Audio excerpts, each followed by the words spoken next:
At 8 a.m. in Bengaluru, or Bangalore as the locals call it, India's tech machine rumbles to life. But the road to the country's Silicon Valley is a long one for people who work there. There are no roadblocks up ahead, no vehicles broken down in the middle of the road, no accidents either. And yet, these vehicles stand bumper to bumper in traffic, barely moving an inch. And this is not an unusual sight either. This is just another rush hour traffic jam in Bengaluru. Software engineer Shikhar Chaucharia has to travel 15 kilometers. It takes him more than an hour. It's time that could be spent innovating, not idling. Now he works from home 2 days a week, joining millions adapting to a city choking on its own success. My company reimburses cab fare. I always take an AC cab and kind of get some of my work done in the cab. But I mean, that's not feasible for everyone. And I wouldn't have been able to get about an hour's worth of work during my commute, which I usually get because of the reimbursement. But yeah, if you're traveling by bus or an auto, it's very unproductive. Apart from work, getting stuck in traffic, even for leisure activities, that must also be a pain, right? Yeah, so the thought of traveling 15 kilometers in Bangalore traffic, that's the reason I've not met most of my friends for a while, but yeah, we somehow manage. That's the story for many of Bengaluru's 1 million IT professionals who power the Asia-Pacific's biggest tech hub. Global giants such as Google, Visa and Coca-Cola have flocked here for its talent pool. But that very success has spawned new problems. Recent years of rapid growth have stretched Bengaluru far beyond its early boundaries. Into this star-shaped urban sprawl typical of cities that grew faster than they could plan. Over a period of time, especially after 70s, after 80s, the demand for housing increased significantly, and after 1900s and after 2000, it just went berserk, especially when the IT sector came in. Parts of Bengaluru showcase modern urban design, while others, such as older settlements, evolved organically without structure. The result? A patchwork city where modern meets makeshift, creating the perfect storm for gridlock. TomTom's 2024 traffic index ranks Bengaluru the third slowest traffic in the world, about 34 minutes for every 10 kilometers, ranking worse than London and Manila. And a 2023 study puts the economic cost of this congestion at close to $2 billion a year and about 700,000 hours of lost productivity. Traffic congestion also negatively impacts mental health by increasing stress, anxiety and irritability, potentially leading to depression, insomnia and fatigue. Officials say the main driver of Bengaluru's congestion is the sheer number of vehicles on the road. 12 million are registered, about 2.5 million of them cars. Bengaluru feels like a city built for cars and buses, not for people. The footpaths are in disrepair in some areas, the bicycle lanes are missing, and even crossing the streets can feel like a survival test. For a city that's gridlocked with traffic, this isn't just a matter of inconvenience. It's a daily drain on time, money, energy, and quality of life. Radhakrishna Holla runs Kaveri Cars, a luxury taxi service dependent on clients from Bengaluru's IT industry. But he says traffic is now driving his business into the slow lane. That conferences are going on here to Goa or Chennai, and which place is easy, that place they are shifting. Here avoiding this traffic jam, this time wasting and all. With more and more people in the tech industry working from home to avoid the inconvenience, Mr. Holla's budget cab fleet has also seen revenues dip. He believes fixing Bengaluru's traffic bottlenecks could possibly turn things around. The metro expansion, a joint effort between India's federal and Karnataka state governments, promises relief. Government figures show the Yellow Line has reduced congestion in areas where it's located by 10% throughout a day and by almost a third during evening peak hours. But the metro only covers a fraction of the city. And the third phase of its construction has been delayed again until at least 2026. Land is costly here in Bengaluru, among the most expensive in India. That's why officials are considering underground roads and tunnels to save on space and costs. Industry insiders say multinational corporations that have already invested billions of dollars here might stay and ride out the congestion, but new startups could look elsewhere. Now this is the era of new startups, and definitely startups may not look at Bengaluru as an option. Maybe besides Bengaluru being an option, they will look at different corners of the country as option for startups where people are willing to fund, and other state governments in the other states are also attracting these new startups to partake in their states. As Bengaluru continues to battle gridlock, it is trying some new ideas, deploying more than 300 AI-enabled cameras to better manage traffic, and rolling out apps to help commuters plan their routes on the public transport system. But some urban planners say real change will come only when the city becomes friendlier to pedestrians and cyclists, not just cars. But knowing that how other cities have grappled with this problem internationally, it takes about 20 to 25 years to put that infrastructure, all of it together in place. For commuters such as Shikhar Chaucharia, the question isn't where Bangalore can fix its traffic, it's when. Because in a city where time is money, every minute lost comes at a cost. And here, the bill keeps growing.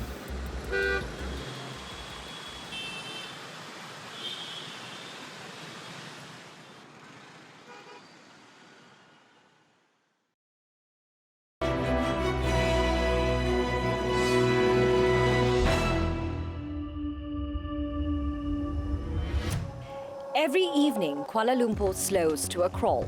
More than 1.3 million vehicles enter the city daily and then race to head home. It's a brutal bottleneck that burns time and fuel and tests tempers. I decided to see what many drivers here face every day. I'll be traveling between Kuala Lumpur City Centre, or KLCC, and Bangsa, a suburb in KL. It's a short journey on paper, but one that can stretch endlessly in peak traffic at 6 p.m. Now, the distance between KLCC and where I'm headed to in Bangsa is about 5 kilometers, and on a normal clear day, it would take us about 15 minutes more or less, but at this hour, well, let's see how long it'll take. Barely a few hundred meters of driving and the traffic slows to a stop. Engines idle.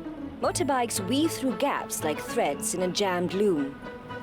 It's been half an hour on the road and I'm still in the city centre area. My app says we have about another 27 minutes to go. That's about quadruple the estimated time. But let's see how long it will actually take when we arrive in Bangsa.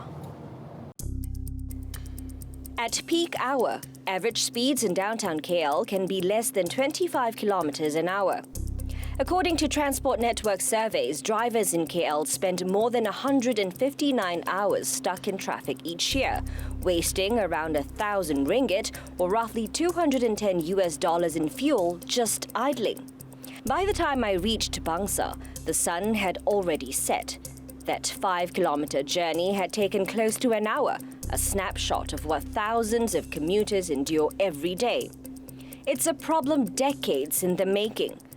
Malaysia went for free motorization policy, which encouraged people to own cars, but they never had this policy to control the usage of cars. When KL grew over the years, the development of suburban areas outside KL make it longer for trips to be made into city centre, and that trips was not satisfied by public transport. In the Klang Valley, which forms the country's busiest metropolitan area, there are now more than 10 million registered vehicles. Urban sprawl, cheap fuel, and decades of car-first planning have left public transport struggling to compete.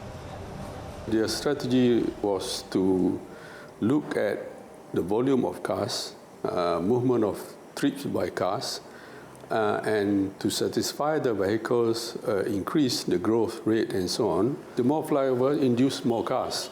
because for a while, it looks like they have added capacity to the space. So after a few years, then traffic jam will come back.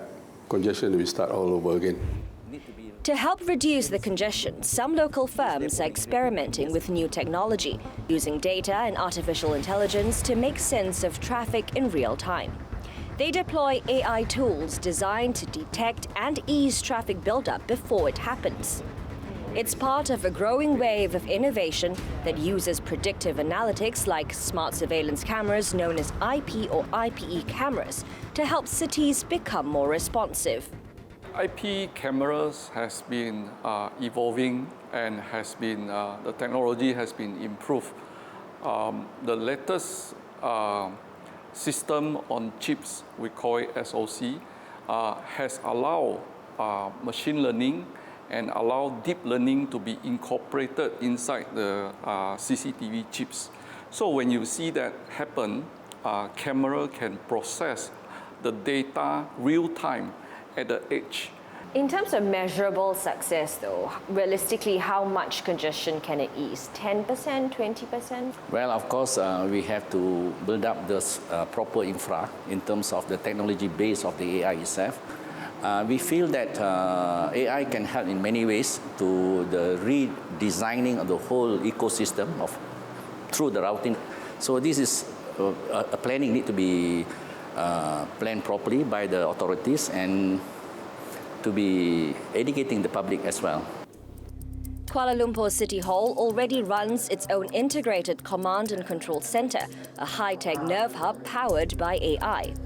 From more than 5,000 CCTV cameras across the city, the system tracks traffic flow and even flood alerts in real time. It can detect stalled vehicles, adjust traffic light timing, and alert emergency teams automatically.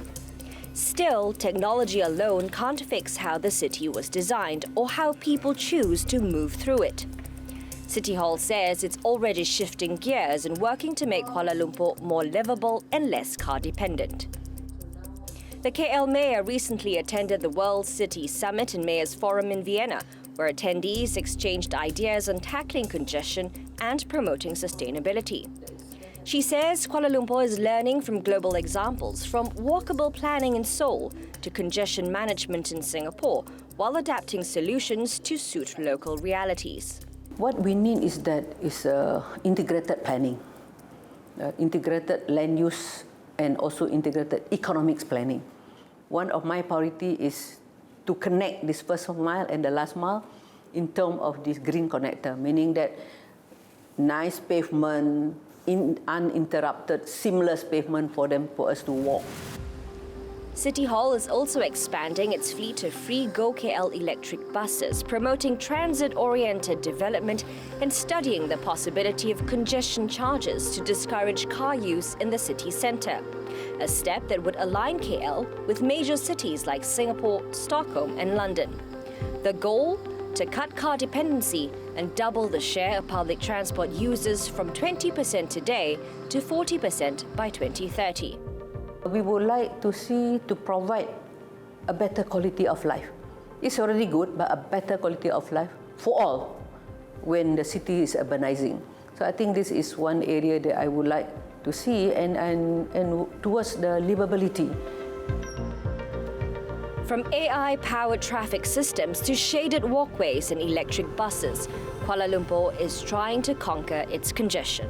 But city officials admit it will take time, planning and cooperation from the people who use the roads every day.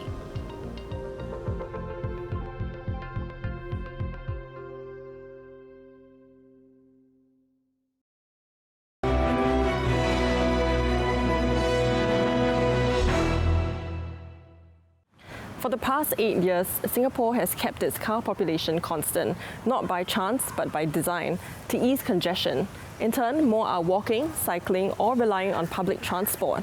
This wasn't a short-term fix, but part of a long-term vision that has made Singapore a global benchmark for urban mobility.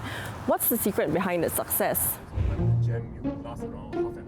Driving in Singapore is definitely a happy thing. It is always very smooth. You can tell and predict, what is going to happen in front. Tristan Tan drives to work on weekdays and takes on private hire jobs over the weekend. A former taxi driver, he spent years on the road with a front row seat to how traffic has evolved. I think last time traffic in Singapore, about 20 years ago, is so much smoother than now. Okay. Because now there are a lot of different type of vehicles on the road. Despite the shift, the 47-year-old says traffic in Singapore is mild, especially compared to places in China, where he's also driven after living overseas for more than a decade. Conditions in Singapore normally get resolved quite quickly. Yeah, but in Hong Kong and even China, it may take some time to resolve lah. Mr. Tan's experience is by design, a culmination of strategic planning by Singapore authorities over decades. In the 1980s, booming economic growth meant more Singaporeans could afford cars. At one point, the number of vehicles on the city-state's roads was growing by as much as 12% a year. To rein that in, the government introduced the Certificate of Entitlement, or COE, in 1990, requiring drivers to bid for the right to own a car. Results of the first tender for vehicle entitlements under the quota system are out. Under the vehicle quota system, car growth was kept at 3% annually. Then came another leap forward. In 1998, Singapore launched electronic road pricing, or ERP, to discourage driving into the city centre during peak hours. It was the first system of its kind anywhere in the world. The ERP replaced the old area licensing scheme, where drivers had to display a paper license just to enter the CBD. It was a very manual process. You had to have all these people stationed throughout the city to spot whether a car is coming in with the right label. And because it was all manual, you were quite restricted in how many different kinds of labels you could have. So when ERP came about, it was a game changer. With ERP, authorities could monitor traffic in real time and adjust rates throughout the day. Prices go up during rush hour and drop when roads are clear. But keeping people off the roads required more than tolls. Singapore also had to give its residents real alternatives. Singapore is a small country of about 700 square kilometers in land, of which 12% is already used for roads. Given this land scarcity, the LTA's priority is to deliver a sustainable, inclusive and efficient transport based on public transport and active mobility modes. To achieve this, we are expanding and enhancing our bus and rail network connectivity, our network of sheltered linkways and cycling paths, as well as promoting safer and more accessible public streets. Over the decades, the MRT system expanded steadily. Now a 240-kilometre network with 6 lines and more than 160 stations, it serves over 3 million rides daily. The target? To have 8 in 10 households within a 10-minute walk of a train station by 2030. And it's not just trains. An extensive bus network fills the gaps, ensuring even outer neighbourhoods stay connected. Cycling is also gaining ground. Singapore now has over 730 kilometres of bike paths and park connectors, with plans to span some 1,300 kilometres by 2030. Still, congestion in the CBD has remained a challenge, so urban planners took a different approach, reducing the need for people to travel downtown in the first place. So one key strategy we deploy is the decentralization strategy. Introduced in 1991 concept plan, this means that we develop various job nodes across the island that we see today. The starting point is to help to reduce congestion into the city centre by providing jobs away from the city centre in where residential towns are. Industrial and business hubs were developed across the island in Jurong, Changi, Ubi, One North and Woodlands, spreading traffic more evenly and cutting commute times. Running a system this efficient isn't easy. While the COE has kept car numbers low, sky-high prices have put car ownership out of reach for many. The record COE price, $158,000, was set in October 2023, and smaller cars still fetch more than $119,000 this September. And keep in mind, the cost of a vehicle comes on top of that. There have been calls to tweak the COE system, but Acting Transport Minister Jeffrey Sell says that while it isn't perfect, it remains the fairest and most effective way of allocating a scarce resource in Singapore. He adds that COE premiums continue to climb because of strong demand. Meanwhile, the MRT system has faced reliability issues, with more than 15 disruptions this year alone. It's not going unnoticed. The government has pledged up to $1 billion over the next 5 years to upgrade aging components and fast-track renewal works across several lines. Even with these challenges, Singapore's transport model continues to inspire others. London and New York have adopted congestion pricing, while Beijing combines car quotas with public transit improvements. But experts say success depends on how well these policies fit a city's infrastructure.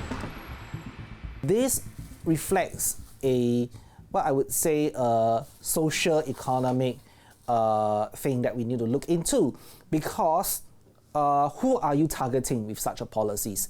So for us, we are looking at targeting such policies for those who actually can marginally change their decision to not to drive and to take public transport.